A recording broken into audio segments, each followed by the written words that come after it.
nami ngabe kuyena le.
Nikulalele esikushoyo okuvela enkosini.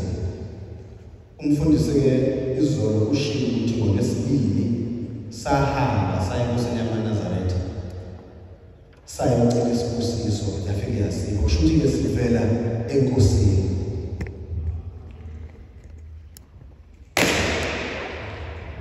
Isandla leso noma oyibhalwe. Umthetho wami ngiyahalaliswa amazwi labantu. Bengicela iverse 1 singashayi, soqala iverse 2. Sanuna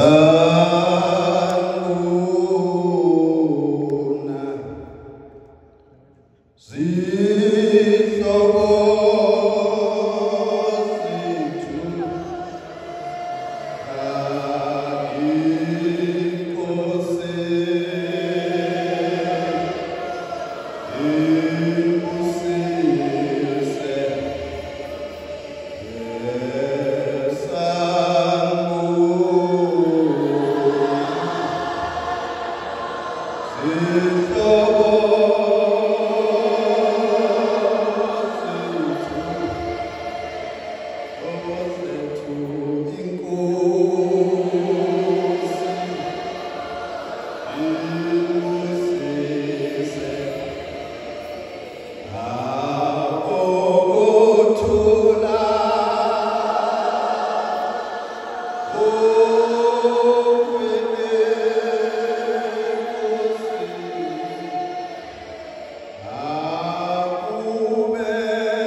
I would like to extend my sincere greetings to our Reverend Babamfundo Sungite, who from the association's infancy stage has been the guide and the mentor.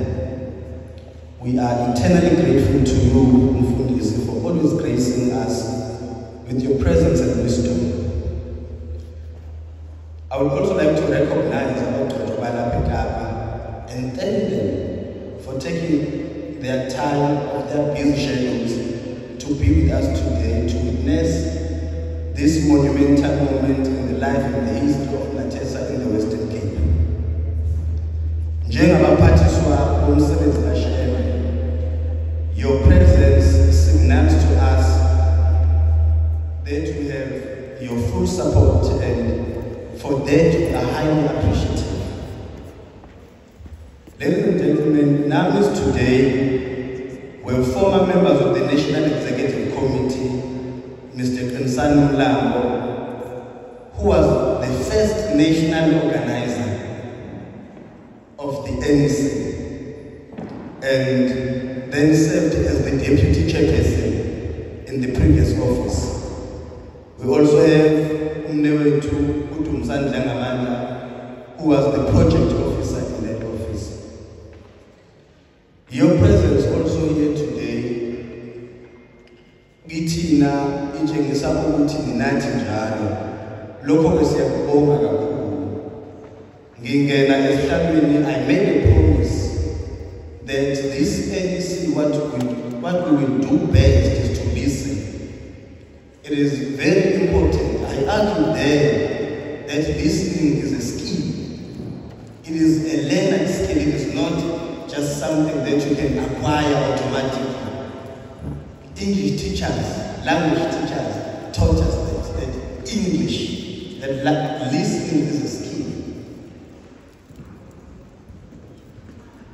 Even though I will not pronounce everyone here today by their names and previous positions, however, amongst us are former branch chairpersons, are former BEC members.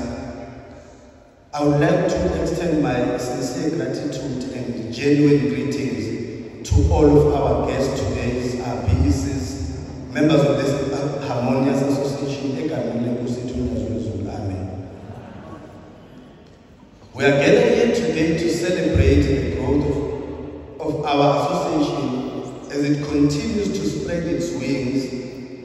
When we celebrate growth, it is pivotal for all of us here to remember where we come from in order for us to know why we are here today and therefore where we wish to be. A notable author by the name of George Santayana in 1905 once said, "Those who do not know their past are condemned to repeat it." Therefore, my talk today will be very short, I promise. Even though I am known for speaking too long, I am a teacher by profession. I am going to try and address 3 issues.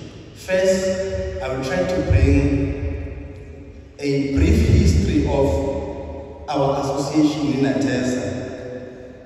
Secondly to that, I will talk about the Constitution. I'll be focusing on the vision, the mission, and the aims and objectives of this association. And lastly, having talked about the history of the organization and then what we aim to achieve, I will then propose to you how we can achieve that which we want to achieve. So, my first thing is, what is Natesa? Whilst it is really easy to provide an answer to this acronym by simply defining what the acronym stands for and saying Natesa stands for Nazareth Tertiary Student Association. But the deeper answer to this question is that Natesa was conceived out of Jaya. And you guys are in institutions of higher learning. The word Jaya is not a new term to you. D-I-R-E. It was conceived out of dire, unsettling misfortunes faced by the Nazareth Tertiary Church student in the institutions of higher learning.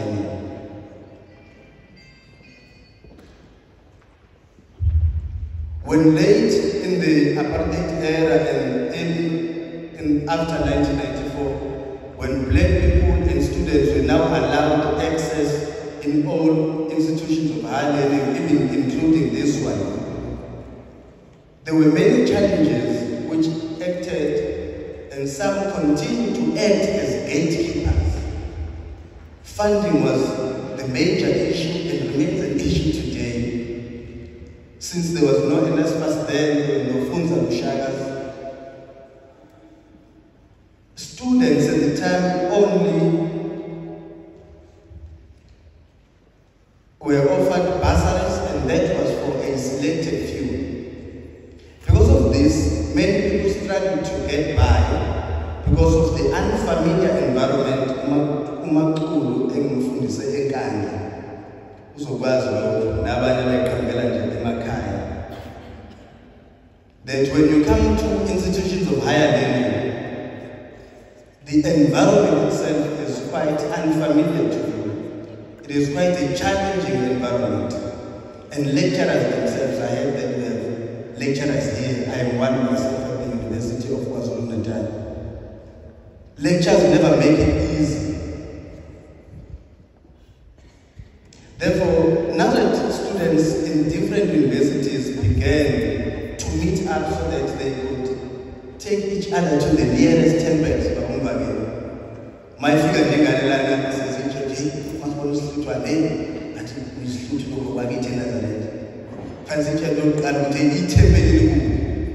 because who must have the Makaya must have the Makaya Abazali Minuma Naman Saga St. Bakishil is how will come some from born. I have no checking from born to Nazareth to Kona, Footy Upi. Mamu fucking a papa, Kashamaka Bang, as they beg on a piece. Therefore, Usuka Enzeluti, Lauya Kona, we have a fit of a food that way, and couldn't Nazareth. So they began to meet up. For those simple reasons which was sought. And from those meet-up conversations we now had, actually, how do you get by? Do you have a bursary?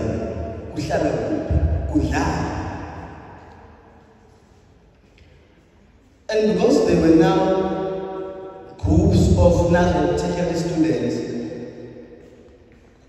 base my institutions of higher learning and my institutions of higher learning kusebenza ama-organizations baqala-ke nabo baze-organize into various names ngokwama-institutions.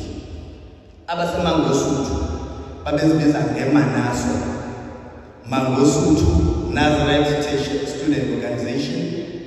Laba base-UniZulu Ongoye babezibiza, and some continue to do as the NBCSS, Nazareth Baptist Church Student Society, those who were at Nadat Technical, now known as DUT, they called themselves as MSNSS, MN Sultan Nazareth Student Society. But then these people began to say, no, but we can't be. I'm a Nazareth as a king and but exist as different names in our institutions. Therefore, they began to have conversations because everything starts with a simple conversation. I'm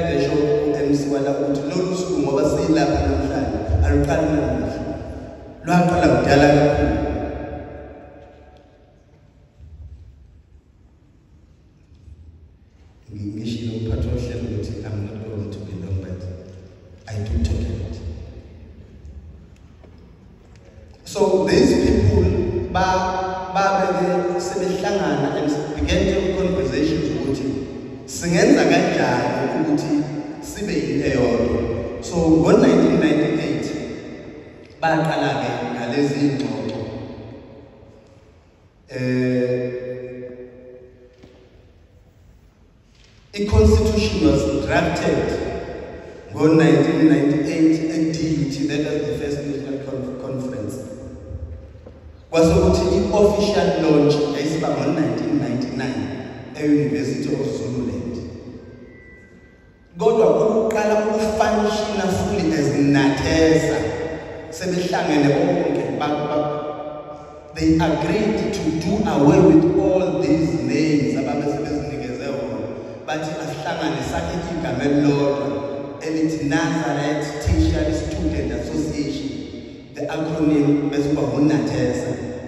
Base beqala ukufunctiona fully sebeyindodwa ngo-2000.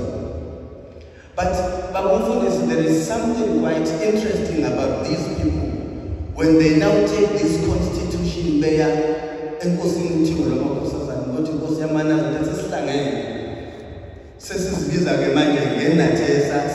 up this constitution. Usually, uma abantu beya enkosini yamaNazaretha ifike ithi inkosi engusisi. Angithi siyakwazi lokho. But quite interestingly with this association, what umephethe the constitution sayisayinile wathi uma nizokwenza konke lokho la inkosi engusisi. And for me as someone or exists within universities or institutions of higher learning, I group that as a conditional blessing. Sibusiso lesi sine condition. Isibusiso salele soyenza lapha namuntu esizoyilonje sisithola uma sikwenza konke lokho la. Ingakho ngizokhuluma nge-constitution. That is what Natesa is. That is how Natesa came about. Yini ke le uShemba sehleli uthi ngamakhosazana ayethi inkosi nibusise uma nizokwenza konke lokho la.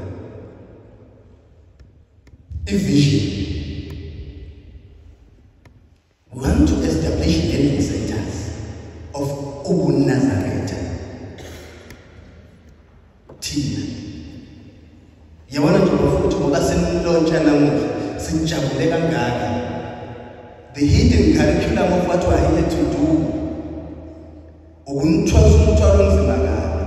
To establish learning centers of Nazareth. That's the vision. Number 2. We want to research, we want to write and publish the history and the practices of NBC. Uma uzoya uyofunda ngoNazaretha, I'm quite fortunate that my PhD is on Inkolo yobuNazaretha. You read about these white scholars, Augustes and Osandla, Liz Garner, all of those people. None of them are Nazareth.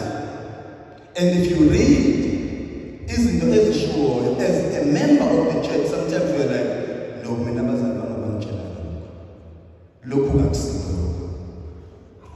because they themselves have their own bias. So it is our responsibility, it is our vision to research, to write and publish the history, the real history of Nazareth. Number 3. elibaluleke kakhulu ngizocela ukusukisa la sizothi uThembeka Myeni ami nje sukuma Myeni ngifuna ukukhuluma leya vision ethi we want to be the leading academics association in the Southern Africa. That is quite a bold step to take. We want to be the leading academic association. Leandra Myeni is quite an example of that. She's doing a master's, she's finishing a master's at the SNOA, representing us. That is what we want you guys to do. We want you guys to take up opportunities. We want you guys not just to finish your degree and say, I'm done. Yes, postgraduate studies are not for everyone. But we want to push you to do your postgraduate studies. Because we fulfill their vision. And now we want to be the leading academic association if we don't do postgraduate studies. Fulfill number 2, also we want to research, write and publish. I want to research and write and publish. I want who are doing their postgraduate studies. I want number 2, always when the level you research, publish. Emission. We want to propagate, we propagate the philosophy of the teachings of Prophet Isaiah Sheni, the founder of the National Baptist Church and his successors. Number 2, because it speaks to what? To be the religious organization that through education and leadership holistically address economic, socio-political, religious needs of the Nazi community. Simelo umsebenzi onzima ngani thina njengoba sizothwala umthwalo othi sesinatheza nansi into esimele uthi sizokwenza kanjani. How are we going to address the economic struggles ebandeni because they are there. I received thousands of calls to check. Funding financially excluded.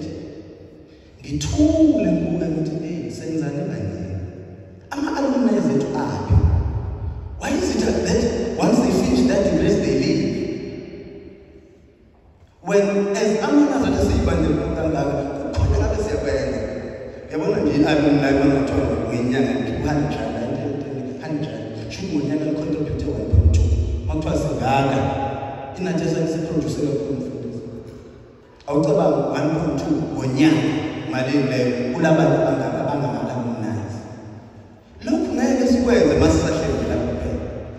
we will never be able to address the economic issues because the economic issues drive the socio-political issues. They drive the socio-political issues.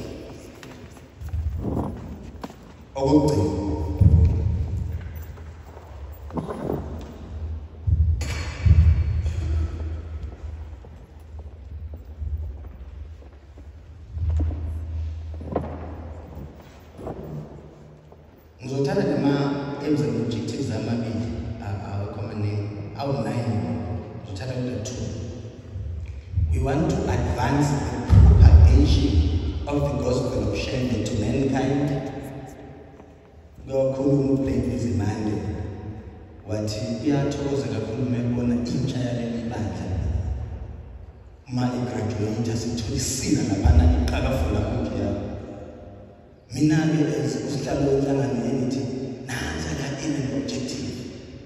These guys are propagating the gospel of Isaiah Sheni.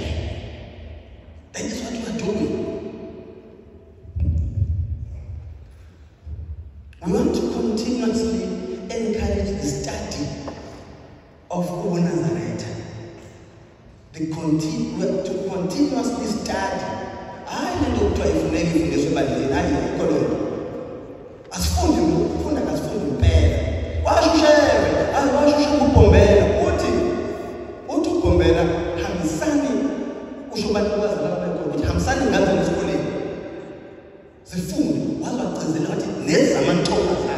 nazo ziyisikoleni but izona ezophatha umhlaba sho njalo ingumahlobo yafika eqinisekisa lo yathi hambisana ngani esikoleni usenzele ezenkulu ushebe makufika belungu angishumayeli kodwa usenzele ezenkulu ushebe ubombela makufika belungu bethi awusiphele zingane zakhe bashilanga nenyanga ezweni sikufundise lezo uthi hayi ngisazocabanga yasuka ubombela kuya ngomuntu weManazaretha ningahlulwa yini nokufundisa lezi ngane basekhishwa uthini bakhishwa uthini bahlanganiswa sahamba zayofunda zazise-14 uyazi ukuthi yini ayibalisa ukuthi ifundiswe yilapha yani ngoba angingasho nengisasho kodwa uyazi wathi ngasifunde wayenzela ukuthi uManazaretha aphile kungenzeki ukuthi wesefika abantu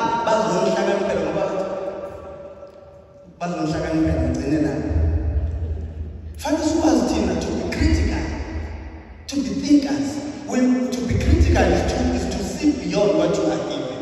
You are being critical. When a person comes to you with a particular text or story, you must see beyond. You must ask yourself, why are they giving me what they are giving me? What is it that they are not giving me? You are being critical. That is why I have to share Hamani School. When you learn Nazareth unaphi, funa simkhumbule ethemba. Ehamba elele phazo jageni ethemba. Ubuza ngoNazaretha. Khuluma ubuza ngoNazaretha ukuthi uzophela yini mangaka lokhu Nazaretha. Ndaba kasho njalo. Sifika kanjani ke la esithi siyakhona. Fanele kube nezinto ezimbalwa nje sizenza ezogroundwork. Ezinye zazo zokukhuluma ngazo. Fanele zokuperformative categories awekomani.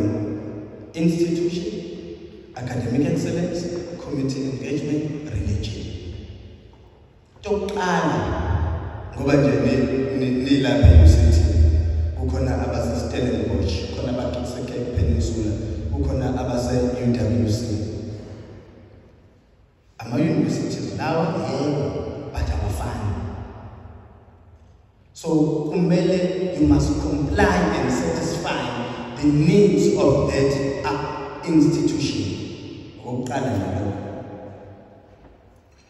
Okokuqala lapho sikhuluma nge-recognition. Ngoba sesimlontshile nje kumele nibe recognized by the institution itself.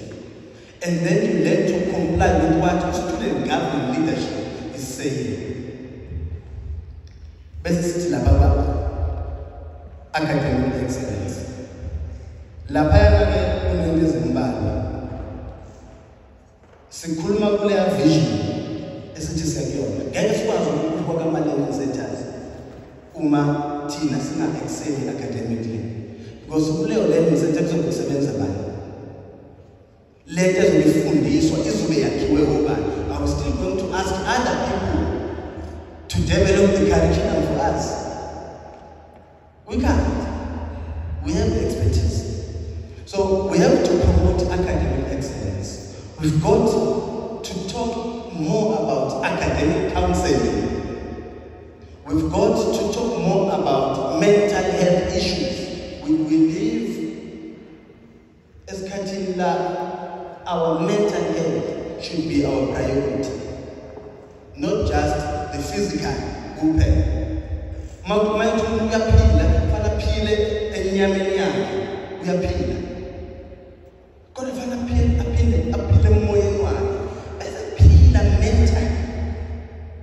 We've got to talk about those things.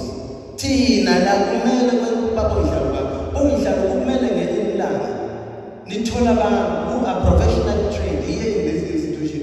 Bakhona abazokhuluma about mental health issues. How are you going to deal with those things?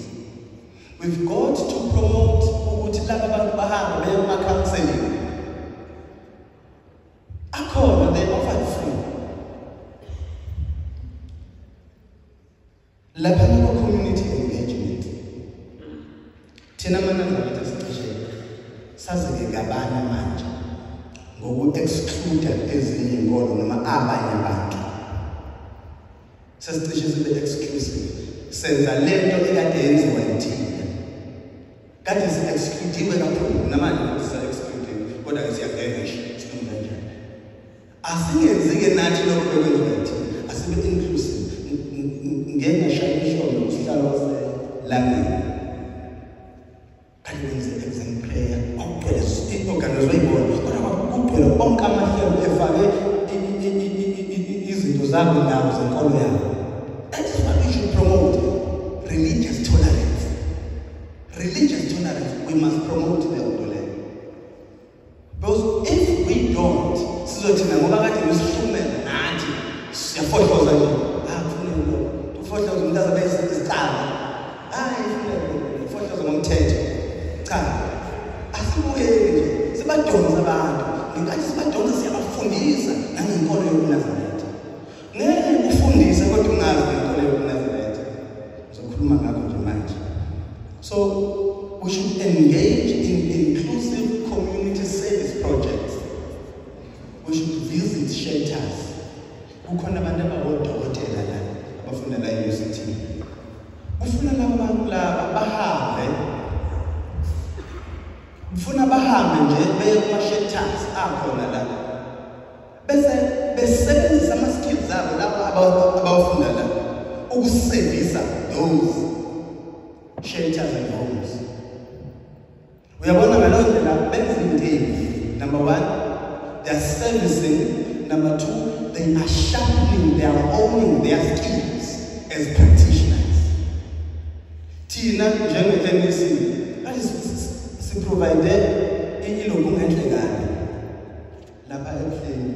Kanti sine-project ekuthiwa ihlola impilo yakho campaign ya-initiate yinanga umfowethu okwakuthoma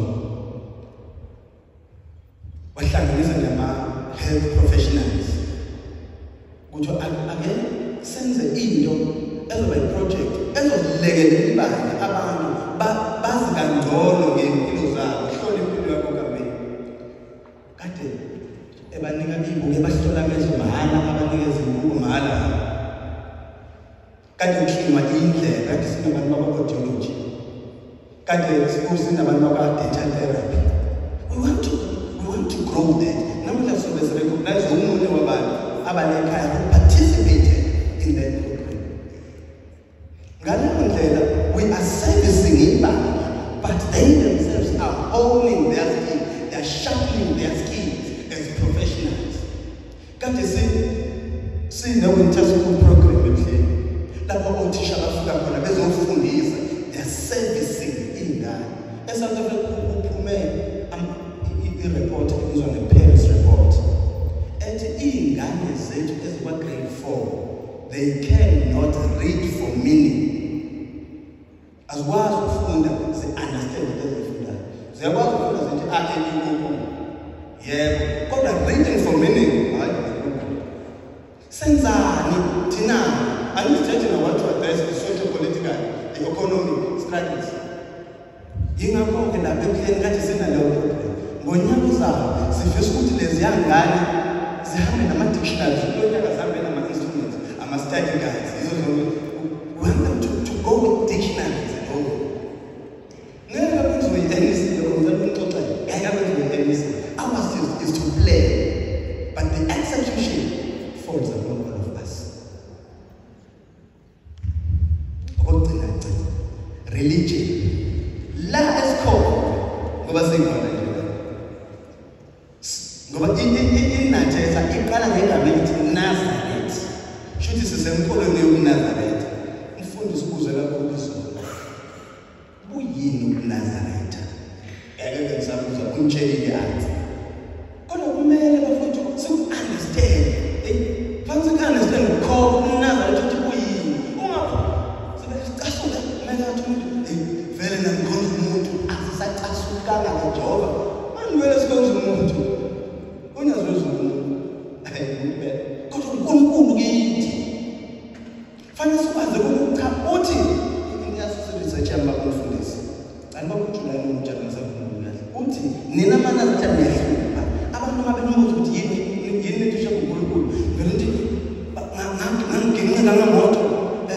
Ushele wangisindisa njengoba kwami ngoba waginqa ngaphila.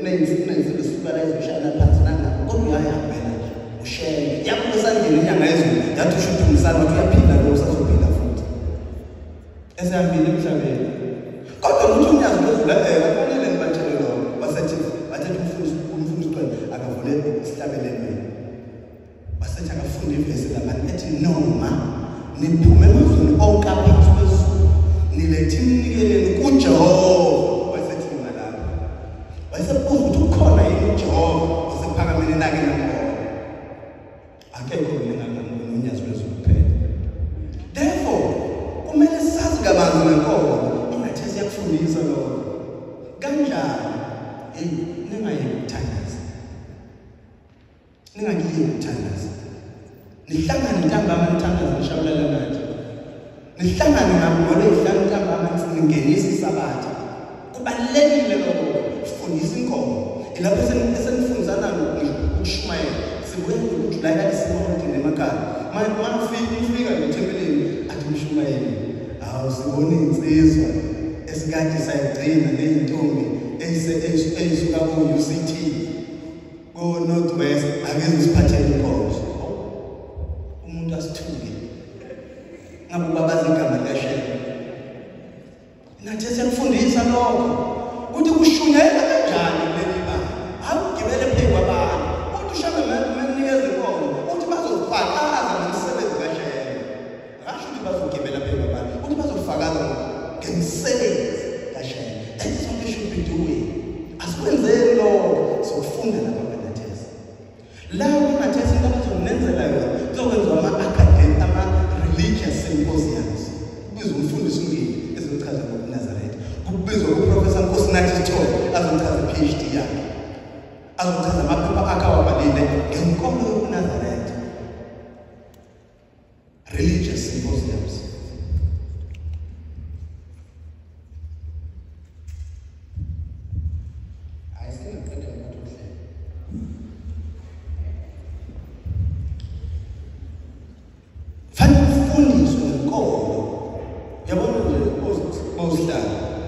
indlela enkulu yokufundisa abantu ngenkolo nje umuntu abeka wena ukuthi kwenzakalayo ngithi mina noke ngithatha amafoto thatha ilolo likaBombela thatha ilolo lenkosi ilanga thatha ilolo lenkosi inyanga yezulu ilolo loThixo ilolo loNyazi bafaka bese ukuthi awusitshela ukuthi lapha kwakuphi kwakwenziwani fundisa ngenkolo ukhona umuntu basingathatha ifoto loNyazi libeke loNyazi lo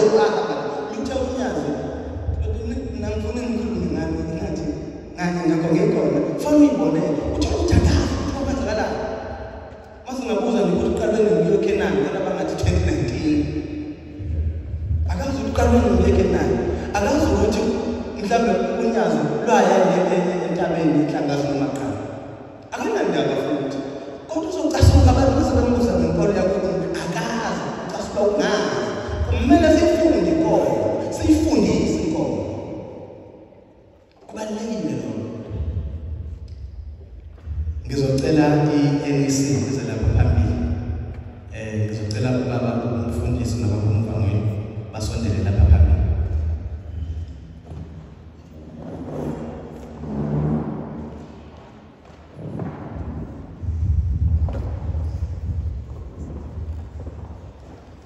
abaphethe amafoni abasondele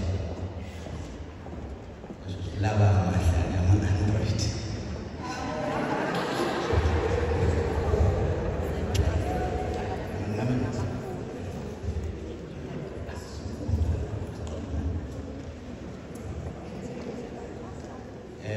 angithi sinayo light yethu kulinde kuhle ngcono wase-UWC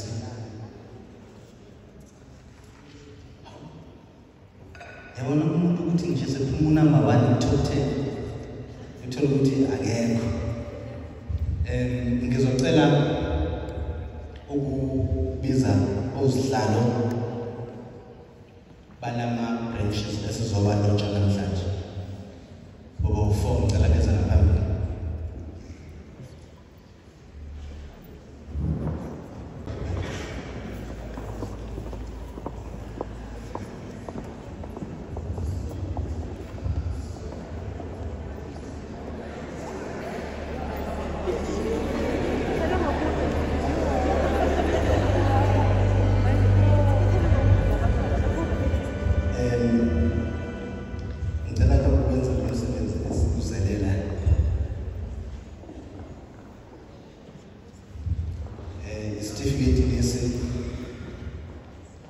That is big.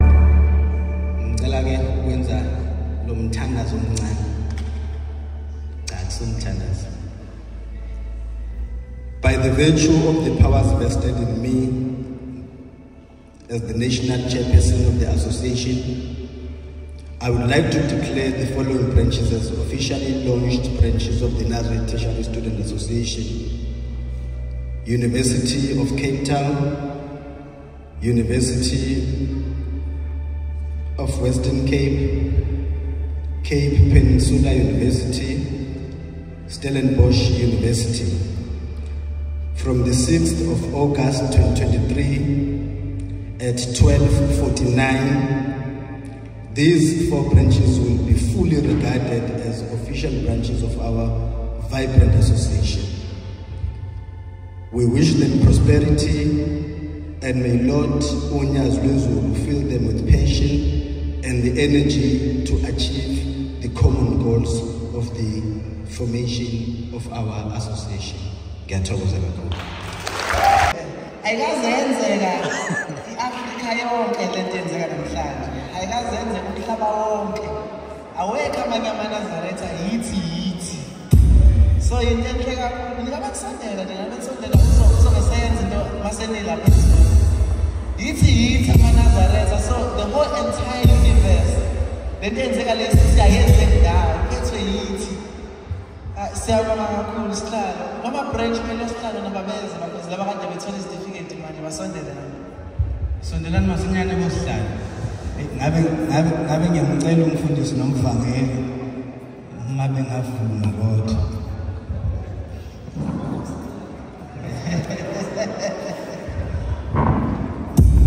Sisukume nje sonke endlini, sisukume nje sonke.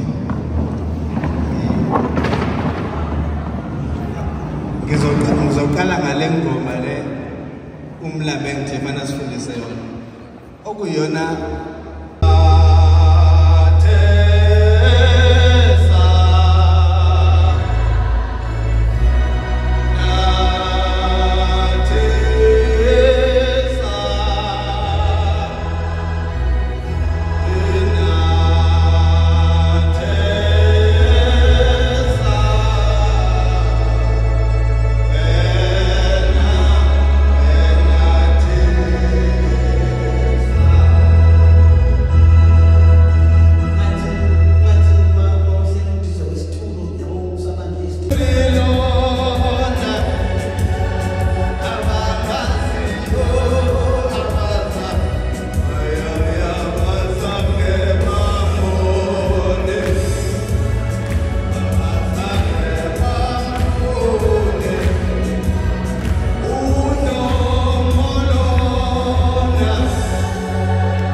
not forget to subscribe, like, comment, and share our videos. It means a lot to us. We love you.